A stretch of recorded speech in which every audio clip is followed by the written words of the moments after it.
Well, let's get more now and broaden this discussion a little bit. I'm joined in studio by political analyst and executive director of the Community Advocacy and Awareness Trust in Kenya, Daisy Mdan. She'll give us more analysis on the midterm elections. Daisy, thank you for joining us on the program. Now, the Democrats have taken the Congress in the midterm elections. Is this a result that many in Africa were expecting?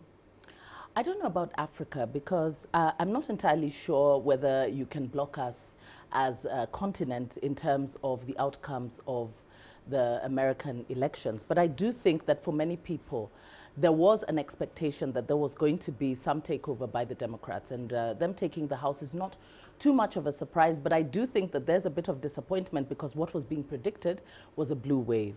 And what we're seeing is not so much a blue wave, but we are seeing that they are in control of the House of Representatives. So I think that is very significant in the way American politics is going to go moving forward in terms of policy and Trump's agenda. In terms of that, how America's policy is going to go, we've seen under Trump's administration that America has largely been following an isolationist kind of wave there. How much of this is going to change? Is this likely to change, though, despite the fact that the Republicans still control the Senate? I do think that it will change because it's going to offer a check and balance against the Republican drive. How the Democrats will use that also will impact on how the 2020 elections will go. In terms of the nationalists, the inward-looking agenda, it seems to be a trend that we're seeing across the world, not just with Donald Trump. We're seeing it in Brazil, we're seeing it in Europe. And so I think that the pushback now is going to come, particularly from the Democrats, to stem some of Trump's agenda and halt some of his more radical attempts at pushing his agenda. But I really do hope that it will not deadlock American politics, that we're not going to see them push an agenda that will re-energize the Republicans negatively and re-energize the negative aspects that we've been seeing of this fascist agenda. Now, in Kenya, of course, you are a strong advocate for enhanced women political participation, women's rights. So this must obviously come as good news for you because this election has been dubbed the year of the woman. Now, we've seen more women, being voted into Congress, even as governors.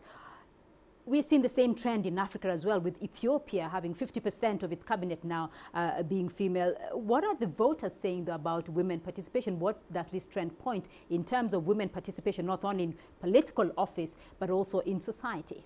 I think that people are beginning to see that women are viable candidates as leaders, and there is that shift of more inclusivity. The diversity wave that we're seeing in America is very encouraging. In Africa, we have a lot of quotas to try and move the women's agenda ahead. They don't have that in America.